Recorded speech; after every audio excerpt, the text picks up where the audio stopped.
Hello everyone, I hope you're all doing smashingly well. For today's valued viewer request, we've got from Oman Salim. He's only been subscribed for 4 weeks, RC. That's not good. We want years. Years. But I'm sure he'll be with us for years. Hi Cap and GR. So you see how in this video here you had a Reaper laser targets for you. What I notice is how it switches the laser from one target to the next instantaneously. It's not quite correct, it's not instantaneous but near enough. I'm assuming this is by a script and setting up time is not programmed. That's correct, it's done by a fancy little lure in the background. My question is, how closely could you ripple a large amount of LGBs, laser guided bombs or laser guided weapons as large as possible at a formation of tanks or a compound or any other closely knit group of targets with a UAV buddy lasing such that they all land on different targets. A little like salvo firing Vickers in the SU-25 and switching targets after a shack and having the missile change targets here. Or another test could be to have 8 UAVs, which is a bit silly, buddy lasers on separate laser codes. But that's a pain in the ass, so I'm not going to do that. I'm not going to sit there and set up 8 laser codes, although I'm sure that would work fine as long as the UAVs didn't smash into each other. If there are even, I don't know how many laser codes there are to use actually. It'd be interesting to... There's a lot. Okay. That is definitely possible, but just not that interesting. The interesting one was the first one, which is get one UAV with lure code and see if he can switch targets. Bam, bam, bam, bam on 1688. And we ripple with the bombs at a certain frequency between each drop that it has time to pick up the new laser and adjust. I think that would be cool. So stand by, I guess. Okay, valued viewers, we've had a good talk about how to do this, but we haven't actually really tried it yet, so we don't know if this is going to work or not, but we think with air to ground 8 GBU-12s, E-fuse instant, going to put the code on 1688, enter, step. Ah, sugar, I screwed that up. Enter, step, step, enter, no UFC, get a manual drop. I think, let's try this. I really don't know. So, unpausing. Oops. Unpausing. Waypoint 1, just to get a rough area for the bombs. Okay, I'm going to start dropping at about 7-ish, 6-ish miles. And hope to Jeebus it works. Nice and slow, nice and high. What are you going to put between each bomb? I'm just going to do it in my head. I'm going to do a long seconds between each one. So, watch this, RC. And 1,000, 2,000, 3,000, 4,000, 5,000, 6,000, 7,000, 8,000. Boom. Boom. Okay, I've got about a long second between each one. An imperial second, as I like to say. That's going to be too short. It might be too short, but the problem is I've got overshooting. Yeah. Oh, look at my plane still going. No, you won't overshoot, Cap, if you drop further back. But I'm worried. No, you won't. They glide fine. Remember, these bombs can glide a long way. That's a good point. Actually, RC's had a fair point there. Right. Boom. Oh! This is so friggin' hard! I got 2 dead. 3 dead. I got 3. Yeah, there you go. I got 3. Right, proof of concept right there. The problem is the time it takes to change the laser, it's about a second, so we had about 30% efficiency there. We need 100% efficiency. So start dropping further back, we think, with... I would start dropping at 8 miles. Okay, start dropping 8 miles with 3 seconds in between. How about that, RC? Would that please you? 1, 2, 3, 1, 2, 3, 1, 2, 3, 1, 2, 3, 1, 2, 3, 1, 2, 3, 1, 2, 3, 1. It's okay. Let's check the height. Last one you dropped at 5 miles, so hopefully that won't overshoot.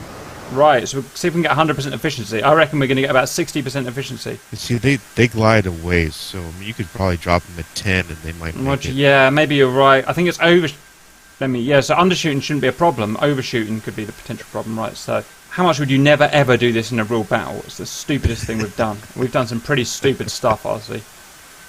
I'd say we've done stupider stuff than this. No, F's sake, look how close they are. I didn't put them that close. They've caught each other up. Problem was, because I dropped it further along, RC, they've caught each other up. Do you see what I mean? Yeah, I think... How the hell do I get around that problem? I mean, it's pretty good. You got... No, that's 40% efficiency. Oh, sorry, no, 4 out of 8. That's 50% efficiency. But we've still got another 50% to get. 10.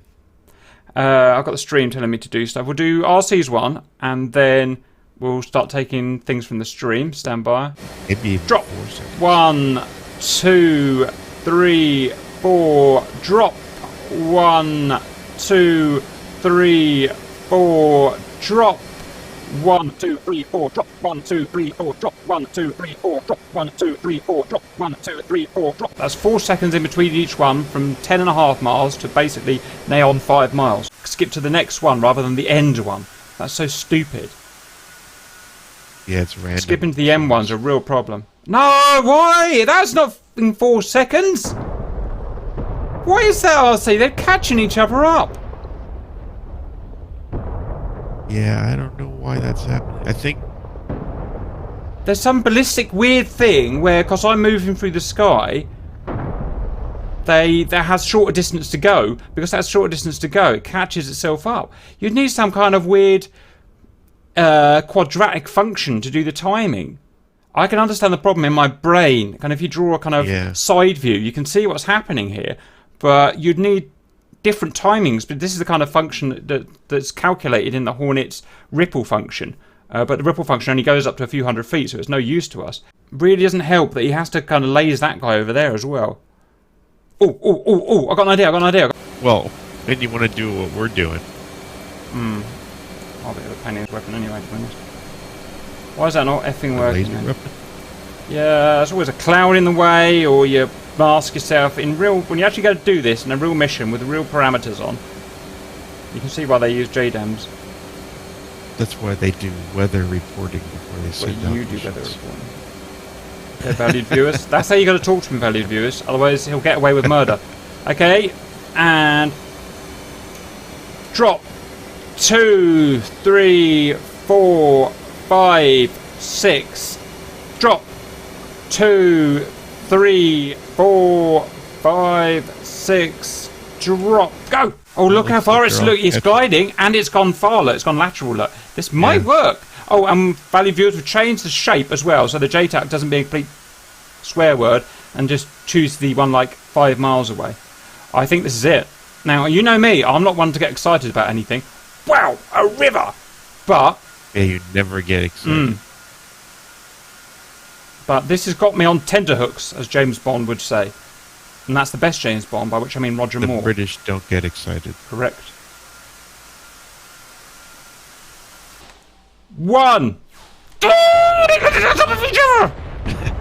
Why? What is up with that effing geometry? I don't know, it's weird. And it's stopped lasing properly. And it's just all lasing over that one now. Oh, that's what it was. It didn't laze. You know what? This is the point when Supercap starts to give up. I think it's because he's got a random amount of time. You remember how these lures work. They're not really scientific. Yeah. He has kind of a random amount of seconds before he chooses his next target. Because just how it is. Okay, I'm going to quickly read the stream, but I'm kind of giving up there. The maximum I can get is 50% efficiency. And we would need twice as much drop time to be able to do this. You should loft them. This will create an upwards curve which will slow them down by speed. And how? If you're going to loft, you have to loft auto. And auto, I can only drop 1 bomb. So how am I going to do? How am I going to do a loft? Loft auto. You can loft manual. How the hell would I know when to drop? What speed to go? What angle to go? Am I going to sit and work this out? Calculate it all out. Well, that ain't going to happen, is it? It just doesn't work. It's as simple as that. It doesn't work. The problem is the dropping geometry is just awkward as hell in that the bombs catch each other up, and you need to sit you need to sit and plan. You need to sit and draw this out mathematically. So you know, it's almost like the first bomb needs 12 seconds in between it, the second bomb needs 9 seconds in between it, third bomb needs 7.329 seconds in between it. Someone's got to sit and do a plan for that. If you're going to do a loft, all right, someone's got to go and sit and calculate that parabola. How far do I drop? How high do I drop? What angle do I drop? How fast do I do when I drop? So that all of those bombs, it's an impossible thing to do, this is. Next, you've got the variable of the JTAC. Now the JTAC, excuse me while I have a drink, the JTAC is programmed to automatically switch to another guy straight away and start lasing him. The problem with that is that lures don't take lures are like the really at the bottom end of the cache of importance to do in DCS. When DCS has got nothing else to do in terms of processing, it'll say, okay, let's go and check what the lure wants to do. Okay, so the lure doesn't have millisecond control. It has more like a second control, plus or minus a few seconds, because it's right at the bottom of the importance in the cache of stuff to do. So you might have a millisecond between changing to that one, or you might have 2 seconds. How are you going to, you've got to. It's beyond me, RC. I've actually been beaten by this. Unless you put 8 JTACs out there. 8 JTACs with 8 PRFs. I think what we need to do is we need to get a clever clogs who's willing to sit down and work. Yeah, you can do that. You can have... Oh, hang on. I'm going to go and cheat. Stand by. Oh, you know what? I'm not sitting there doing that. No, I'm not sitting there doing all that. Yep. Yeah, you can set up 8 JTACs. I'm not sitting there and coding 8 JTAC lures because my life is a little bit too short for that. But I'd love for you guys to go out and try and prove me wrong. Okay, valued viewers, the stream's convinced me to do it again. I'm now stalled 60,000 feet above the target. If this works, then I'm a Chinaman. And I can tell you right now it's not going to work. Drop. 2, 3, 4. Drop. 2, 3. 2, 3, 4. Drop. 2, 3, done. I could probably put some more time between them by the looks of it. I'd bucket loads of time. Oh, they're not even tracking a goddamn laser. Oh, gee, look, they've all missed. They're not in the cone, look. What am I supposed to do? Right, 1 mile away, I'm 60,000 feet. There's a massive smoke trail, plume. Okay, I'll see you ready. Look, it's right there. It's right below me. And wait for it, wait for it, wait for it, wait for it. Where the goddamn hell is it? And 1, 2, 3. Oh, for God, give up! I blew myself with a fucking bomb. Not doing it anymore.